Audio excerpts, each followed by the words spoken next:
Esther becomes queen. Esther, chapter 2. But after Xerxes' anger had subsided, he began thinking about Vashti and what she had done, and the decree he had made. Or so his personal attendant suggested. Let us search the empire to find beautiful young virgins for the king. Let the king appoint agents in each province to bring these beautiful young women into the royal harem at the fortress of Susa. Haggai, the king's eunuch in charge of the harem, will see that they are all given beauty treatments. After that, the young woman who most pleases the king will be made queen instead of Vashti. This advice was very appealing to the king, so he put the plan into effect. At that time, there was a Jewish man in the fortress of Susa, whose name was Mordecai, son of Jair. He was from the tribe of Benjamin and was a descendant of Kish and Shimei. His family had been among those who, with King Jehoiakim of Judah, had been exiled from Jerusalem to Babylon by King Nebuchadnezzar. This man had a very beautiful and lovely young cousin, Hadassah, who was also called Esther. When her father and mother died, Mordecai adopted her into his family and raised her as his own daughter.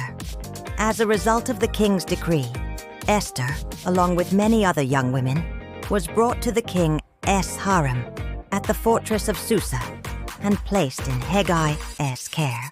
Haggai was very impressed with Esther and treated her kindly.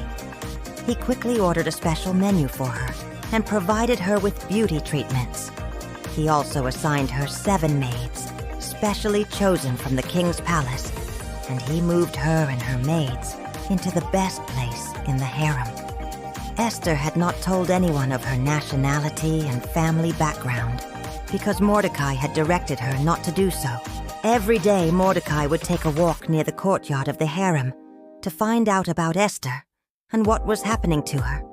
Before each young woman was taken to the king's bed, she was given the prescribed 12 months of beauty treatments.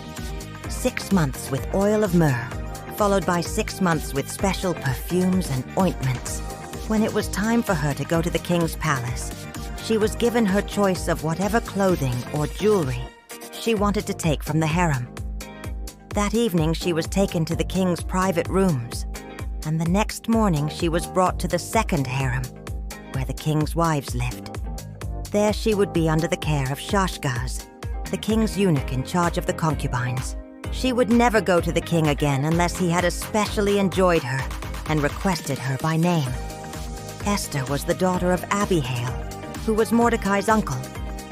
When it was Esther's turn to go to the king, she accepted the advice of Haggai, the eunuch in charge of the harem. She asked for nothing except what he suggested, and she was admired by everyone who saw her. Esther was taken to King Xerxes at the royal palace in early winter of the 7th year of his reign. And the king loved Esther more than any of the other young women. He was so delighted with her that he set the royal crown on her head and declared her queen instead of Vashti. To celebrate the occasion, he gave a great banquet in Esther's honor for all his nobles and officials, declaring a public holiday for the provinces and giving generous gifts to everyone.